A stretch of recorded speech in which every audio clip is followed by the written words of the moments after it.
My name is Amy, and I live with my wonderful husband in Rochester, New Hampshire.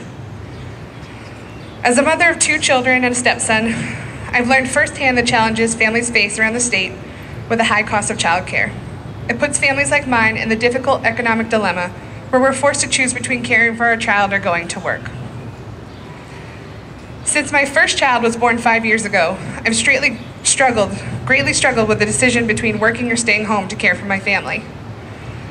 Becoming a single mother shortly after she was born, I did everything I could to balance the need for employment versus giving quality care to my child that she deserves. In 2014, I started working for a job that I loved. I was making $16 an hour. As much as I loved it, there were major downfalls. I would get out of work each night at 7:30, followed by a 40-minute commute to the babysitter.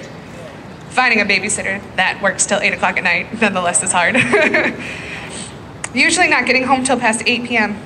It was really hard, not only for me, but for my daughter. She was in preschool during the day at St. Mary's Academy, and I only saw her for about a half an hour when I brought her to the babysitter. We would get home at night, I would give her a snack, bath, and get her ready for school, and she would go right to bed. It was way too late for a child to go to bed, so after a few months of attempting to make it work, I made the decision to leave that job. I took a $4 pay cut just so I could be closer to home and have better hours so I could care for my child the way she deserves. Fast forward to 2015, remarried, second child on the way. I quickly realized that the earned income that I was making would not cover the child care for 2 children. I was in a position where it made more economic sense for me to quit my job and stay home for my daughters while my husband worked to care for our family. I have a master's degree in social work. I want to use it. It's not that I don't want to work, I absolutely do. And I've worked very hard at all the jobs that I've had. I know I can contribute to my community and help people, however, I can't because I can't afford to. The system is broken, and people who want to work like myself can't afford to do so.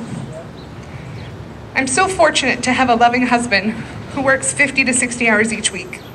He works extremely hard to provide for us, and after endless hours of labor, we still can't make ends meet.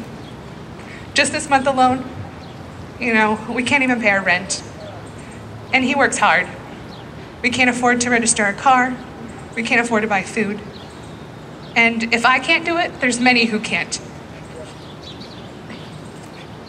Any unexpected changes in his work schedule, such as being sick or my grandfather passing away, makes budgeting long-term very difficult. The child care center that I brought my first daughter to last year cost us $275 just to register her. That doesn't include the hundreds of dollars that cost us each month to use her service. Both my husband and I want to work full-time. It's in our state's best interest for me to work, not only because I'm a social worker and I can help this state, I can help the people get back on their feet, but because the money that I will make won't be spent somewhere else. It'll be spent here on goods and services that we need and on a good quality child care provider. It's good for our kids because they're getting quality care and because we would have 2 streams of income to support them as they grow up. Our state needs to make this a priority so that everyone who wants to work can afford to do so. I hope my story can help local legislators understand what challenges families like mine are facing here in this state. Thank you.